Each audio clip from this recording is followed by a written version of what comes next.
Bonjour à tous, chers frères et sœurs, j'espère que vous allez bien. Moi, ça va très très bien. On se retrouve aujourd'hui après 2 mois d'arrêt, 2 mois qui m'ont été un petit peu, on va dire, forcés parce que j'ai eu énormément de choses à faire dernièrement et j'avais aussi besoin d'une forte reconnexion avec le Seigneur. Notamment par rapport à l'orientation de la chaîne et l'orientation du travail que j'effectue pour le Seigneur. Et donc je sais que vous avez été vraiment très nombreux à m'envoyer des messages, notamment sur Messenger, mais aussi sur les posts que j'avais fait dernièrement. Ce que je voulais vous dire, frères et sœurs, c'est que Dieu m'a énormément montré de choses et parlé par rapport à différents domaines. Et aujourd'hui, j'ai le plaisir de vous annoncer que je vais faire vraiment un très beau comeback sur YouTube et je vais mettre en place également une nouvelle série de vidéos qui vont être sur la base du rétablissement de la vérité. Donc aujourd'hui, je vous fais le prologue pour vous expliquer un petit peu en quoi ça va consister. Et ce rétablissement de la vérité va être axé autour de différents enseignements que je vais vous donner, notamment sur des thèmes qui vont être très intéressants. J'avais déjà promis à plusieurs frères et à des sœurs des thèmes de vidéos qui m'avaient demandé, notamment sur le thème des géants, le thème des dinosaures, le thème de la sanctification, du péché, de l'enfer. Voilà, qu'est-ce qui se passe pendant le millénium? Est-ce que l'enlèvement de l'Église se fera au début, au milieu ou à la fin de la grande tribulation? Qu'est-ce que la grande tribulation? Tous des thèmes centraux qui vont être basés justement sur la parole de Dieu, qu'on ne retrouve plus aujourd'hui dans beaucoup d'églises, parce que, faut le dire, les églises sont très fortement corrompues aujourd'hui. On est vraiment dans un mélange d'églises entre Laodicée et Sardes. Ce sont vraiment des églises qui sont riches matériellement, qui sont pauvres spirituellement, qui sont dans le péché, qui sont dans des doctrines fausses, dans la manipulation également, qui sont dans des formes d'hystérie, des formes également de comment dirais-je, vous savez, quand on s'imagine être dans le chemin mais qu'on n'y est pas du tout, je suis en train de chercher le nom, mais voilà, ah là là, zut, le nom m'a échappé, de fabulation, voilà, de fabulation. Donc les gens pensent être dans la vérité, mais ils n'y sont pas, parce qu'en fait, ce qu'ils enseignent et ce qu'ils disent n'est pas noté dans la Bible, et c'est parfois même le contraire. Donc aujourd'hui, frères et sœurs, le Seigneur m'a mis vraiment dans le fond de mon être, c'est ce désir de rétablir la vérité autour de la parole de Dieu. Parce que vous savez, je vais vous dire une chose, Dieu ne fera pas de cadeau, frères et sœurs, à ce genre de personnes qui enseignent des faussetés, alors de manière volontaire ou involontaire, parce que la Bible nous dit bien, soyez peu à enseigner, et aujourd'hui tout le monde veut enseigner, alors qu'ils n'ont même pas reçu l'appel de Dieu, et on se retrouve malheureusement aujourd'hui sur internet avec énormément de fausseté. La plupart des chaînes, 9 chaînes sur 10 racontent n'importe quoi, sont là pour faire parfois de l'argent, parfois pour faire de l'audience, et malheureusement ce sont toujours les mêmes gros titres qui ressortent. Attention, c'est la fin, attention ceci. J'ai vu des vidéos sur TikTok de personnes complètement paniquées parce que on a annoncé très récemment l'enlèvement de l'église qui ne s'est pas produit le 23 et le 24 septembre. Donc vous voyez, Dieu est en train de révéler au grand jour la fausseté, la supercherie, le mensonge, la manipulation. Et aujourd'hui, frères et sœurs, c'est cette série de vidéos que je vais vous faire, donc il y en aura vraiment beaucoup, sachez-le, vraiment beaucoup, donc je vous demande vraiment de les écouter avec la plus grande attention, parce que c'est des vidéos que je vais énormément travailler autour des passages bibliques, pour vous montrer également des exemples. Sachez qu'aujourd'hui aussi, je vais vous montrer des exemples visuels et des images de choses que j'avancerai.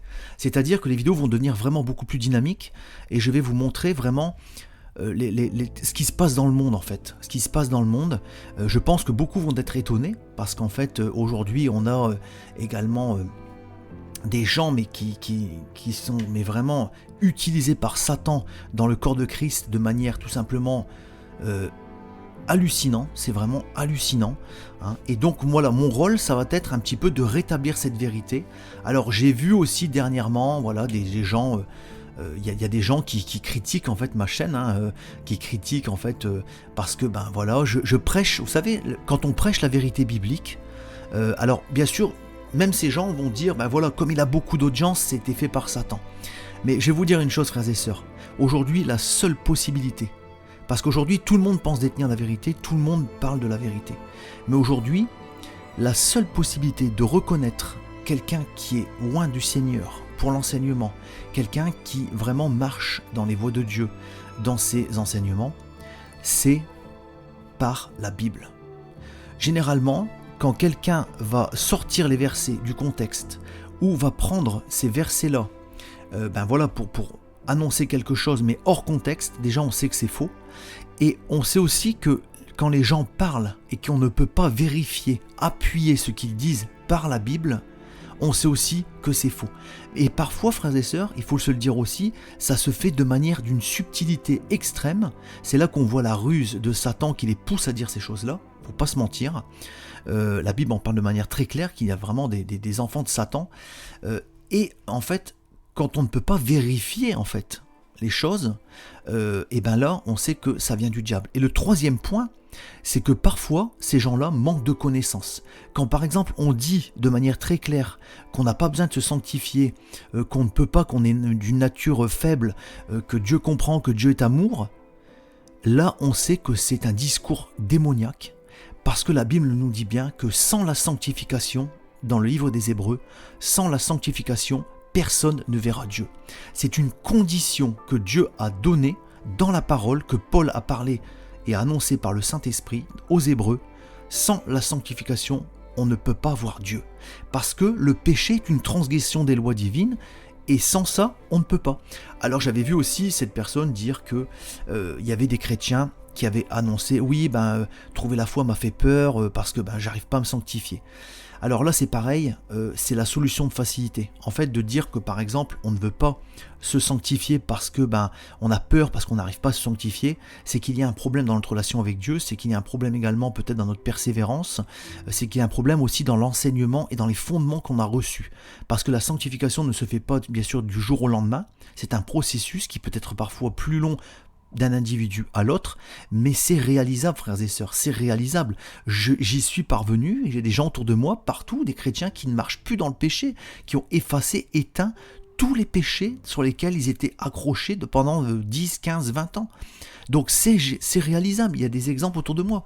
Donc maintenant, de croire que ce n'est pas possible, c'est parce qu'on n'a pas encore atteint un niveau, et la Bible nous dit bien aussi que Dieu fait les choses en son temps. Donc il y a un temps déterminé à laquelle le Seigneur va permettre à cette personne de comprendre et d'appliquer et de tout simplement être libéré du péché. Mais aujourd'hui, les gens, comme la Bible le dit, se tournent vers les fables.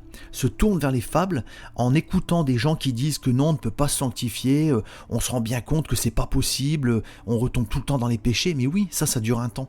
Mais la vérité est que la sanctification se fera tôt ou tard pour ceux qui aiment vraiment Dieu et pour ceux qui désirent réellement y parvenir. Ça, c'est inéluctable et c'est quelque chose qui est une vérité biblique, prouvée et avérée. Je peux vous le certifier. Alors maintenant, voilà, vous voyez, ce genre de choses seront évoquées dans les vidéos que je ferai dans cette série. On parlera de tout, on parlera de la dîme, voilà, les pasteurs qui s'enrichissent à coups de millions par rapport à la dîme, qui réclament de manière très claire. J'ai vu des pasteurs réclamer en faisant des speeches dignes d'Hollywood sur l'estrade, en disant que vous savez, par exemple, 10 000 euros, ce n'est rien, frères et sœurs. 10 000 euros, c'est simplement 100 personnes qui vont donner 1000 euros. Ou c'est peut-être 1000 personnes qui vont donner 100 euros. Vous voyez ? Et en fait, les gens avalent la pilule, comme le pasteur Bourget l'avait dit une fois, ils avalent le verre, l'hameçon, le bouchon, la ligne et la canne. Ça va jusque-là, frères et sœurs. Ils avalent les fausses doctrines, les faux enseignements. Et Paul disait clairement qu'à la fin des temps, dans cette dernière génération, qui est une génération charnelle, une génération qui ne veut plus se faire mal, qui ne veut plus entrer dans les fondements de la foi, eh bien ils vont dire non, c'est trop dur, et ils vont se tourner vers les faux enseignants qui pullulent, qui se créent justement par la force démoniaque, pour écouter, avaler et croire aux fables.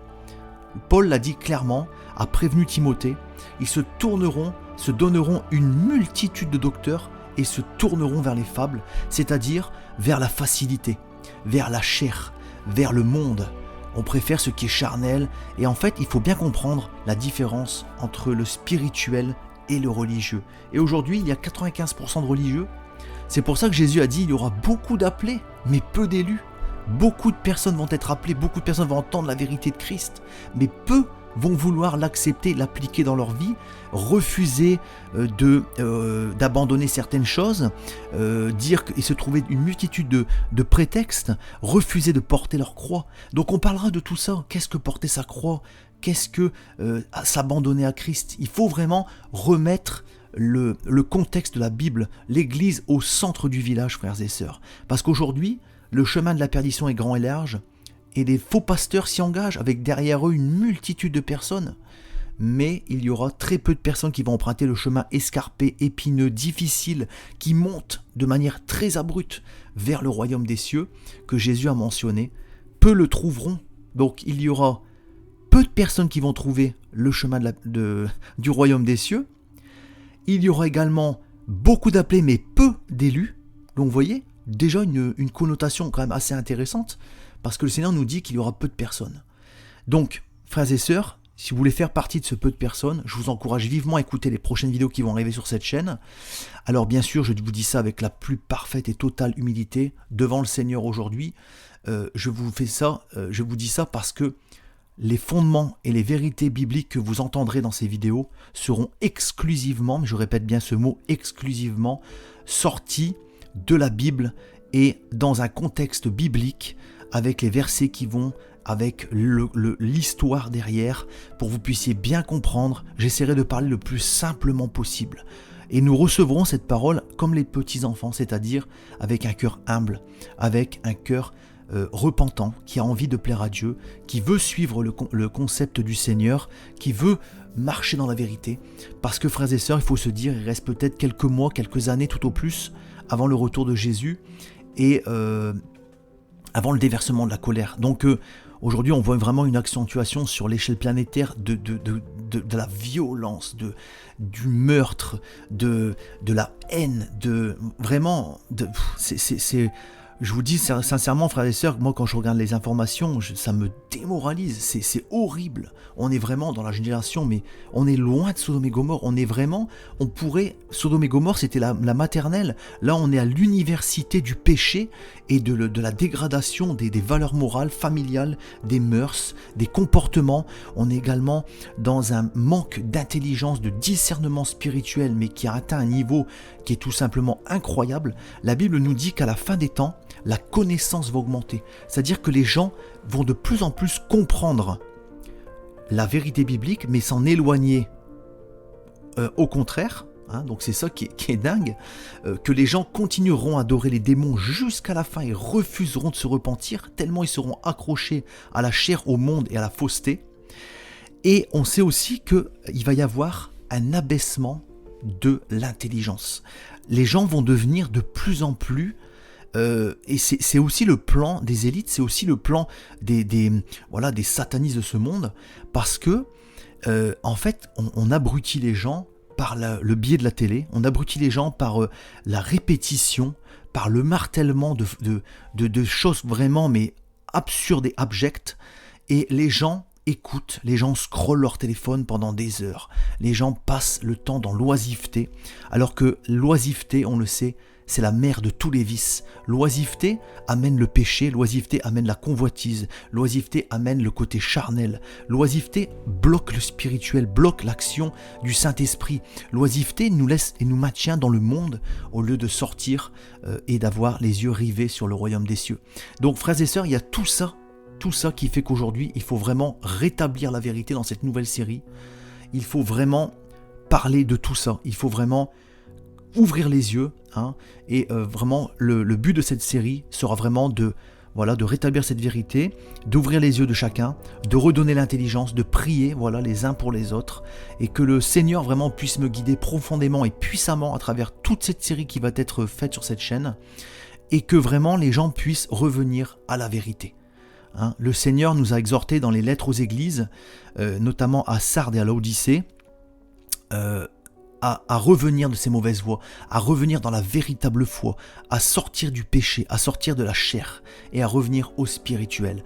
On étudiera tout ça vraiment de fond en comble, dans les plus profonds recoins de la foi et de la vérité biblique. Et le Seigneur nous aidera, frères et sœurs, j'en suis convaincu, parce qu'il m'a vraiment demandé de remettre ça en place. Donc soyez prêts frères et sœurs parce qu'on va partir très très fort. Je vous souhaite de passer une très bonne journée. Soyez bénis, que le Seigneur vous accompagne et que le Saint-Esprit se révèle en vous pour que vous puissiez avoir toutes les capacités de comprendre cette nouvelle série et d'avancer dans votre relation avec Dieu jusqu'à l'obtention de la vie éternelle à ses côtés pour l'éternité. Soyez bénis frères et sœurs, je vous aime et je vous dis à très vite pour le premier épisode.